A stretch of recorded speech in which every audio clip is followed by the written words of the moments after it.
Last turn पर हमने पढ़ा था types of the liquid crystals, जिसमें मैंने आपको बताया था स्मैक्टिक क्रिस्टल्स के बारे में, नेमेटिक क्रिस्टल्स के बारे में और तीसरा था कॉलेस्ट्रिक लिक्विड क्रिस्टल्स के बारे में।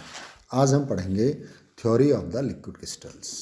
थ्योरी ऑफ लिक्विड क्रिस्टल्स का अर्थ यह है कि लिक्विड क्रिस्टल्स किस सिद्धांत पर कार्य करते हैं या इनकी संरचना का सिद्धांत क्या है।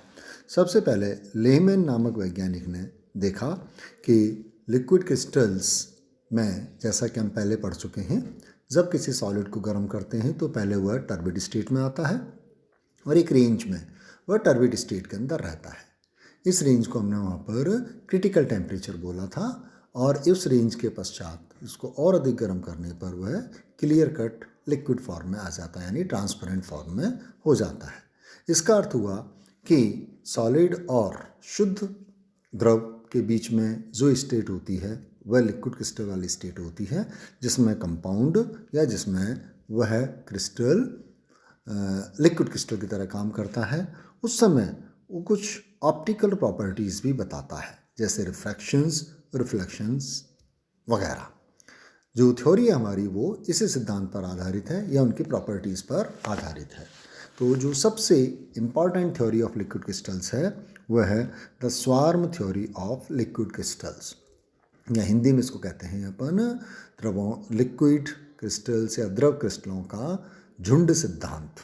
यह सिद्धांत यह कहता है कि जैसा कि हम जानते हैं सॉलिड स्टेट में सारे जो क्रिस्टल संरचनाएं होती हैं वो बिल्कुल नियमित होती हैं, यानी कि अणु, परमाणु या आयन किसी भी सॉलिड में वेल अरेंज्ड होते हैं। We can define that arrangement. और ये अरेंजमेंट होता कैसा है?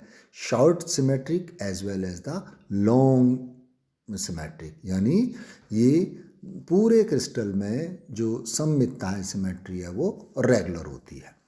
लिक्विड क्रिस्टल्स में जब एक सॉलिड को गर्म किया जाता है और जब वो लिक्विड क्रिस्टल में कन्वर्ट होता है, जब टर्बिडिटी वाली स्टेट के अंदर इस लिक्विड में सिमेट्री तो होती है लेकिन शॉर्ट रेंज सिमेट्री होती है, यानी मॉलिक्यूल्स झुंडों के रूप में अलग अलग सिमेट्रिकल होते हैं।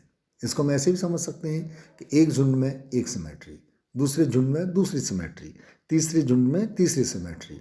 Means the arrangement is symmetrical but it is in the short range. इसीलिए ये शॉर्ट रेंज वाले जो मॉलिक्यूल्स होते हैं एक प्रकार का झुंड बना लेते हैं, और इसी कारण से चूंकि उनकी सिमेट्री शॉर्ट रेंज है और दिशा में परिवर्तन हो रहा है, यानी सिमेट्री बदल रही है, तो जो ऑप्टिकल प्रॉपर्टीज़ हैं वो डायरेक्शन के साथ बदलती हैं, जिसको हम एनिसोट्रॉपिक या विषमदेशिकता बोलते हैं। क्योंकि हर दिशा में सिमेट्री अलग है तो हर दिशा में ऑप्टिकल प्रॉपर्टी भी अलग अलग होगी। यही झुंड सिद्धांत है। इस सिद्धांत के अनुसार ये जो झुंड हैं अलग अलग बने हुए हैं, ये एक पर्टिकुलर टेम्परेचर रेंज में होते हैं। उससे कम टेम्परेचर पर सारे वापस सिमेट्रिकल हो जाएंगे, means the liquid will convert into the solid state. उससे ज़्यादा जब हम टेम्परेचर करते हैं तो ये शॉर्ट रेंज के झुंड होते हैं, ये टूटना शुरू हो जाते हैं, यानी सिमेट्री डिस्टर्ब्स नाउ। और एक स्थिति ऐसी आती है कि सिमेट्री बिल्कुल टूट जाती है और लिक्विड्स में शॉर्ट रेंज, लॉन्ग रेंज के साथ साथ शॉर्ट रेंज सिमेट्री भी डिस्टर्ब होती है और लिक्विड किस में कन्वर्ट हो जाएगा? लिक्विड प्योर लिक्विड या ट्रांसपेरेंट लिक्विड में कन्वर्ट हो जाएगा। जिन चारों अवस्थाओं को हमने 4 फिगर्स ABCD में बताया हुआ है। फिगर ए में आप देख रहे हैं सॉलिड स्टेट है, जिसके अंदर सारे जो मॉलिक्यूल्स हैं they are 100% symmetrical. B type का जो लिक्विड है वो स्मैक्टिक लिक्विड क्रिस्टल है, जिसमें शॉर्ट रेंज अरेंजमेंट है। तीसरा नेमेटिक लिक्विड क्रिस्टल है, इसमें भी शॉर्ट रेंज सिमेट्री है। और डी हमारा क्लियर ट्रांसपेरेंट लिक्विड है, जिसमें किसी तरह की कोई सिमेट्री नहीं है। इस जो टर्बिड स्टेट है इसके अंदर मॉलिक्यूल्स आपके ऑप्टिकल प्रॉपर्टीज़ दर्शाते हैं, यानी रिफ्रैक्शन और रिफ्लेक्शन दोनों ही दर्शाते हैं।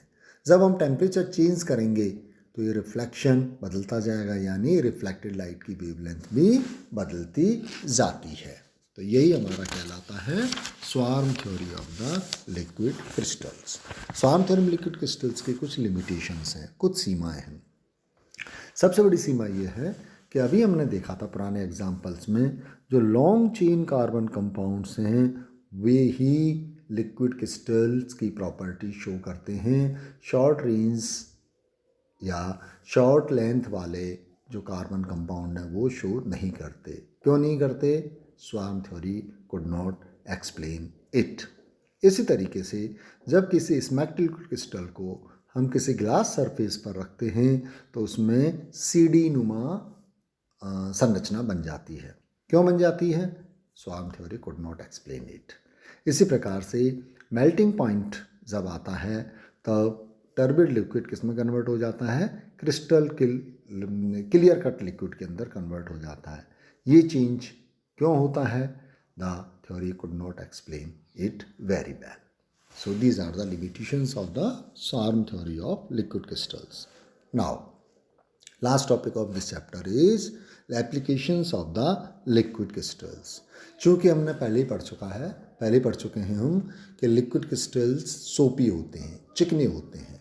इस वजह से इनको कई मशीनरीज में लुब्रिकेंट के रूप में, स्नेहक के रूप में इस्तेमाल किया जा सकता है। दूसरा इनका इम्पॉर्टेंट है थर्मोग्राफी में। थर्मोग्राफी से मतलब ये होता है, जैसा हमने अभी देखा कि लिक्विड क्रिस्टल्स रिफ्रैक्शन और रिफ्लेक्शन दोनों बताते हैं। एक पर्टिकुलर टेम्परेचर पर जो रिफ्लेक्टेड लाइट होगी उसकी वेवलेंथ फिक्स होगी, लेकिन जैसे ही हम टेम्परेचर चेंज करेंगे उसका वेवलेंथ बदल जाएगा। वेवलेंथ बदलने से कलर भी बदल जाएगा। So what is the thermography? Thermography is actually the change in the wavelength of the reflected light with the change of the temperature. इसे ही हम थर्मोग्राफी बताते हैं। लिक्विड क्रिस्टल्स थर्मोग्राफी की प्रॉपर्टी भी शो करते हैं। थर्ड इनकी एप्लीकेशन है to display number in digital instruments. आजकल आप देख रहे होंगे जितनी भी डिजिटल इंस्ट्रूमेंट हैं, डिजिटल वॉच है, डिजिटल क्लॉक है, डिजिटल कैलकुलेटर्स हैं, उन सब में लिक्विड क्रिस्टल्स का उपयोग किया जाता है। किस प्रकार से? एक पर्टिकुलर इलेक्ट्रिक फील्ड अप्लाई करने पर लिक्विड क्रिस्टल की टर्बिडिटी समाप्त हो जाती है और वो क्लियर कट लिक्विड में बदल जाता है। उस समय जो फिगर है वो हमको नज़र आने लग जाते हैं। आपने देखा होगा जब डिजिटल क्लॉक को हम उसमें इलेक्ट्रिक करंट या एक सेल डालते हैं तो उसमें फिगर्स डिस्प्ले होते हैं। These figures are nothing but they are due to the liquid crystals. और जैसे ही इलेक्ट्रिक करंट आप हटाओगे वापस लिक्विड किस में कन्वर्ट हो जाएगा? टर्बिड स्टेट में, और the figures will disappear. This process is called the display number in digital instruments. Fourth है ह्यूमन बॉडी। ह्यूमन बॉडी में किस प्रकार से उपयोग किया जाता है इसका लिक्विड क्रिस्टल्स का? कि ह्यूमन बॉडीज़ के अंदर एक पर्टिकुलर पॉइंट पर जहाँ टेम्परेचर हाई होता है वहाँ पर लिक्विड क्रिस्टल्स की वेवलेंथ बदलने से कलर भी चेंज हो जाता है। So this application is used in various disease of the human body. So these are some applications of the liquid crystals. इसके साथ ये चैप्टर समाप्त होता है। अगले टर्न पर हम नेक्स्ट चैप्टर पढ़ेंगे, that is the solid state. Thank you.